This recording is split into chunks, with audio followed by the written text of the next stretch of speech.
ಬಿಜೆಪಿಯವರ ಅವಧಿಯಲ್ಲಿ ಅನೇಕ ಕ್ರಮಗಳನ್ನು ನಡೆದಿದ್ದಾವೆ. ಆ ಕ್ರಮಗಳನ್ನು ಮುಚ್ಚಿಟ್ಟುಕೊಳ್ಳಿಕ್ಕೆ ಬಿಜೆಪಿ ಇಂಥ ವರಸೆಗಳಿದಿದೆ ಅಂತ ಡಿಸಿಎಂ ಡಿಕೆ ಶಿವಕುಮಾರ್ ವಾಗ್ದಾಳಿ ಮಾಡಿದ್ದಾರೆ. ಬಿಜೆಪಿ ನಾಯಕರ ಧರಣಿಗೆ ಡಿಕೆ ಶಿವಕುಮಾರ್ ತಿರುಗೇಟು ಕೊಟ್ಟಿದ್ದಾರೆ. ಅವರ ಕಾಲದಲ್ಲಿ ಹಗರಣಗಳಾಗಿದ್ವಲ್ಲ, ಅದನ್ನು ಮುಚ್ಚಿಕೊಳ್ಳಲಿಕ್ಕೆ ಧರಣಿ ಮಾಡ್ತಾ ಇದ್ದಾರೆ. ಈಗಾಗಲೇ ಮುಖ್ಯಮಂತ್ರಿಗಳೇ ಹೇಳಿದ್ದಾರೆ, ಆದರೆ ಅದಕ್ಕೆ ಉತ್ತರಿಸಲು ಬಿಜೆಪಿಗೆ ಆಗ್ತಾ ಇಲ್ಲ. ಧರಣಿ ಒಂದೇ ಪರಿಹಾರ ಅಂತ ಡಿಕೆ ಶಿವಕುಮಾರ್ ಹೇಳ್ತಾ ಇದ್ದಾರೆ. ಅವರ ಕಾಲದ ಸೈಟ್ ಹಂಚಿಕೆ ಹಗರಣದ ಬಗ್ಗೆಯೂ ಕೂಡ ತನಿಖೆ ಆಗಬೇಕು. ಇವರೇ ಎಲ್ಲ ಸೈಟ್ ಹಂಚಿಕೊಂಡಿದ್ದಾರೆ, ಎಲ್ಲ ಪಟ್ಟಿ ಬಿಡುಗಡೆ ಮಾಡ್ತೇವೆ, ಅವರ ಕಾಲದ ಹಗರಣಗಳನ್ನು ಜನರ ಮುಂದೆ ಬಿಚ್ಚಿಡ್ತೀವಿ ಅಂತ ಹೇಳಿ ವಾಗ್ದಾಳಿ ಮಾಡಿದ್ದಾರೆ ಡಿಕೆ ಶಿವಕುಮಾರ್.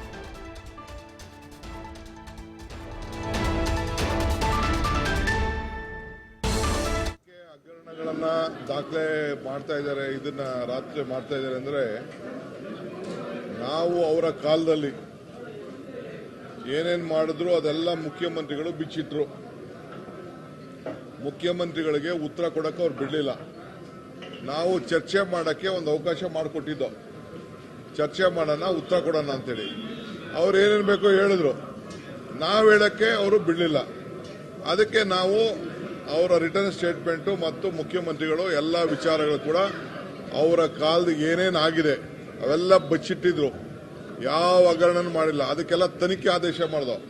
ಅದಕ್ಕೆ ಇಂಥ ದೊಡ್ಡ ಹಗರಣಗಳು ನಮ್ಮ ಕಾಲದಲ್ಲಿ ನಿಜ. ಅವನು ಯಾರೋ 89 ಕೋಟಿ ರೂಪಾಯಿ ಟ್ರಾನ್ಸ್ಫರ್ ಮಾಡಿದ್ದಾನೆ ಅಧಿಕಾರಿ, ಉಪ್ಪಿಂದ ನೀರು ಕುಡಿತಾನೆ, ಏನು ಕಾನೂನು ಕ್ರಮ ಕೈಗೊಳ್ಳಬೇಕೋ ನಾವು ತೆಗೆದುಕೊಳ್ತಾ ಇದ್ವಿ, ನಮ್ದೇನು ಅಭ್ಯಂತರ ಏನಿಲ್ಲ.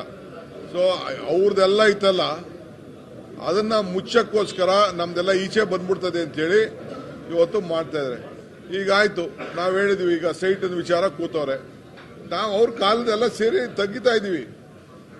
ಹೋಗಿ ಅವ್ರು ಏನಿದೆ ಅವ್ರದ್ದು ಎನ್ಕ್ವೈರಿ, ನಾವು ಕಮಿಷನ್ ಎನ್ಕ್ವೈರಿ ಆರ್ಡರ್ ಮಾಡಿದ್ದಾರೆ ಮುಖ್ಯಮಂತ್ರಿಗಳು. ಅರ್ಥ ಆಯ್ತಾ? ಮುಖ್ಯಮಂತ್ರಿಗಳು ಕಮಿಷನ್ ಎನ್ಕ್ವೈರಿ ಆರ್ಡರ್ ಮಾಡಿದ್ದಾರೆ. ಹೋಗಿ ಎಲ್ಲ ಕೊಡ್ಲಿ ಅವ್ರ ಮುಂದೆ. ಮುಖ್ಯಮಂತ್ರಿ ಏನಿದೆ, ಏನು ಅವ್ರ ಜಮೀನ ಇದ್ದಿದ್ದು ನಿಜ ತಾನೆ, ತಗೊಂಡಿದ್ದು ನಿಜ ತಾನೆ, ಅವರು ಎನ್ಕರೇಜ್ ಮಾಡ್ಕೊಂಡಿದ್ದು ನಿಜ ತಾನೆ. ಅದಕ್ಕೆ ಬಿಡಿ ಅವರು ಮೂಡವರು ಕಾರ್ಪೊರೇಷನ್ ಕೊಟ್ಟವ್ರೆ. ಏನು ಅವ್ಯವಹಾರ ಏನಾವು ಇದೆ, ಅವ್ಯವಹಾರ ಮಾಡಿರೋದೆಲ್ಲ ಅವ್ರ ಕಾಲದಲ್ಲಿ, ಅವರೇ ಇದಕ್ಕೆ ಪಿತಾಮಹ. ಅದು ಕಂಪ್ಲೀಟ್ ಆಗಿ ಎನ್ಕ್ವೈರಿ ಆಗಲಿ, ಅವರು ಕೊಡ್ಲಿ. ಅದಕ್ಕೋಸ್ಕರ ಈಗ ಸುಮ್ಮನೆ ಅದನ್ನ ಮುಚ್ಚಕ್ಕೆ ಇದನ್ನ ಸ್ಟಾರ್ಟಿಂಗ್ ಫಸ್ಟ್ ಡೇನೆ ತೆಗಿಬೇಕಾಯ್ತು ಇದನ್ನ ಅಂತವ್ರು. ಫಸ್ಟ್ ಡೇ ಯಾಕೆ ತೆಗಿಲಿಲ್ಲ ಇವರು? ಇದು 2 ವರ್ಷದಿಂದನೇ ಪೇಪರ್ ಬಂದಿತ್ತು, ಈ ಎಲ್ಲ ವಿಚಾರ 2 ವರ್ಷದಿಂದನೇ ಬಿಜೆಪಿ ಕಾಲದಲ್ಲಿ ಇಂದ ಕೊಟ್ಟಿದ್ದಾರೆ ಅಂತ. ಅವತ್ತಿಂದನೇ ಮಾತಾಡಬಹುದಾಯ್ತಲ್ಲ, ಒಂದಿನ ಅದ್ರ ಬಗ್ಗೆ ಒಂದು ಸ್ಟೇಟ್ಮೆಂಟ್ ಮಾಡಲಿಲ್ಲ. ಮತ್ತಷ್ಟು ಮಾಹಿತಿ ನಮ್ಮ ಪ್ರತಿನಿಧಿ LN ಸ್ವಾಮಿ ನೀಡ್ತಾರೆ. ಸ್ವಾಮಿ, ಗಮನಿಸ್ತಾ ಇದ್ದೀವಿ, ಮುಡಾ ವಿಚಾರಕ್ಕೆ ಸಂಬಂಧಪಟ್ಟಂತೆ ಅವರ ಮೇಲೆ ಇವರ ಮೇಲೆ ಅವರು ಆರೋಪಗಳನ್ನು ಮಾಡ್ತಾ ಇದ್ದಾರೆ. ಆಳುವ ಪಕ್ಷವಾಗಿ ಸರ್ಕಾರ, ಆದರೂ ಆಳುವ ಪಕ್ಷವಾಗಿ ಕಾಂಗ್ರೆಸ್ ಬೀದಿಗಿಳಿದು ಹೋರಾಟ ಮಾಡುವಂಥ ಅವಶ್ಯಕತೆ ಇದೆಯಾ? ಬಿಜೆಪಿ ಅವಧಿಯಲ್ಲಿ ಅಕ್ರಮ ನಡೆದಿದೆ ಅಂತ ಹೇಳಿದ್ರೆ ತನಿಖೆ ಮಾಡಬೇಕು, ತಪ್ಪಿತಸ್ಥರ ವಿರುದ್ಧ ಕ್ರಮ ತೆಗೆದುಕೊಳ್ಳುವ ಜಾಗದಲ್ಲಿರುವಂಥ ಕಾಂಗ್ರೆಸ್ ಹೋರಾಟದ ದಾರಿಯನ್ನು ಯಾಕೆ ಹಿಡಿಯುತ್ತೆ ಅಂತ? ಖಂಡಿತ ದಶರಥ್, ಈಗಾಗಲೇ ಮೂಡ ಹಗರಣಕ್ಕೆ ಸಂಬಂಧಪಟ್ಟಂತೆ ಈಗಾಗಲೇ ಬಿಜೆಪಿ ಹಾಗೂ ಕಾಂಗ್ರೆಸ್ ಆಡಳಿತ ಪಕ್ಷ ಕಾಂಗ್ರೆಸ್ ನಾಯಕರ ನಡುವೆ ಸಾಕಷ್ಟು ಜನಪದ ಶುರುವಾಗಿದೆ. ಇಷ್ಟೋ ದಿನಗಳ ಕಾಲ ನಡೆದಂತಹ ಸದನದಲ್ಲಿ ಕೂಡ ಮೂಡ ಹಗರಣಕ್ಕೆ ಸಂಬಂಧಪಟ್ಟಂತೆ ಚರ್ಚೆ ಆಗ್ಬೇಕು ಎಂಬ ಮನವಿಗೆ ಸ್ಪೀಕರ್ ಅವರು ಅವಕಾಶ ಕೊಡ್ಲಿಲ್ಲ ಅನ್ನೋದು ಕೂಡ ಸಾಕಷ್ಟು ಒಂದು ಕದನಕ್ಕೂ ಕಾರಣ ಆಗಿತ್ತು. ಈ ವಿಚಾರವನ್ನೇ ಮುಂದಿಟ್ಟುಕೊಂಡಿರುವಂತಹ ಬಿಜೆಪಿ ಹಾಗೂ JDS ನಾಯಕರು ಒಂದ್ ರೀತಿ ಬೆಂಗಳೂರಿಂದ ಮೈಸೂರಿಗೆ ಹೋಗಿ ಅಲ್ಲಿ ಮೂಡ ಅಕ್ರಮಕ್ಕೆ ಸಂಬಂಧಪಟ್ಟಂತೆ ನಾವು ಹೋರಾಟ ಮಾಡ್ತೀವಿ, ದಾಖಲೆಗಳನ್ನ ಬಿಡುಗಡೆ ಮಾಡ್ತೀವಿ ಅನ್ನೋದು ಈಗಾಗಲೇ ಘೋಷಣೆಯನ್ನ ಮಾಡಿದ್ದಾರೆ. ಜೊತೆಗೆ ಈ ಸಂಬಂಧಪಟ್ಟಂತೆ ಇದಕ್ಕೆ ನಾವು ಯಾವ ರೀತಿ ಸಿದ್ಧತೆ ಮಾಡ್ಕೊಳ್ಬೇಕು ಅನ್ನೋದು ಭಾನುವಾರ NDA ಮೀಟಿಂಗ್ ಅನ್ನ ಕರೆದಿ, ಅಂದ್ರೆ JDS ಹಾಗೂ ಬಿಜೆಪಿ ನಾಯಕರ ಮೀಟಿಂಗ್ ಅನ್ನ ಕರೆದಿ ಆ ನಂತರ ನಾವು ಹೋರಾಟದ ಸಿದ್ಧತೆಗಳನ್ನ ಮಾಡ್ಕೊಳ್ತೀವಿ, ಅಂದ್ರೆ ಪಾದಯಾತ್ರೆ ಮಾಡುವಂತ ಒಂದು ಸಿದ್ಧತೆಗಳ ರೂಪುರೇಷೆಗಳನ್ನ ರೂಪಿಸ್ತೀವಿ ಅನ್ನೋದು ಕೂಡ ಈಗಾಗಲೇ ಹೇಳಿರುವಂತದ್ದು. ಇದಕ್ಕೆ ವಿರುದ್ಧವಾಗಿ ಈಗ ಆಡಳಿತ ಪಕ್ಷದ ಕಾಂಗ್ರೆಸ್ ನಾಯಕರು ಕೂಡ ಮೈಸೂರಿನಿಂದ ಬೆಂಗಳೂರಿಗೆ ಪಾದಯಾತ್ರೆ ಮಾಡ್ತೀವಿ ಅನ್ನೋ ವಿಚಾರ ಸಾಕಷ್ಟು ಕುತೂಹಲ ಮೂಡಿಸ್ತಾ ಇದೆ. ಒಂದು ಕಡೆ ವಿಪಕ್ಷ ನಾಯಕರು ಸರ್ಕಾರದ ವಿರುದ್ಧ ಪ್ರತಿಭಟನೆ ಮಾಡಕ್ಕೆ ಕೂತಿದ್ರೆ, ಮತ್ತೊಂದು ಕಡೆ ಈಗಾಗಲೇ ಕಾಂಗ್ರೆಸ್ ಆಡಳಿತ ಪಕ್ಷವಾದಂತಹ ಕಾಂಗ್ರೆಸ್ ನಾಯಕರೇ ವಿಪಕ್ಷಗಳ ವಿರುದ್ಧ ಹೋರಾಟಕ್ಕೆ ನಿಂತಿರೋದು ಸಾಕಷ್ಟು ಅಚ್ಚರಿಯನ್ನ ಮೂಡಿಸಿದೆ.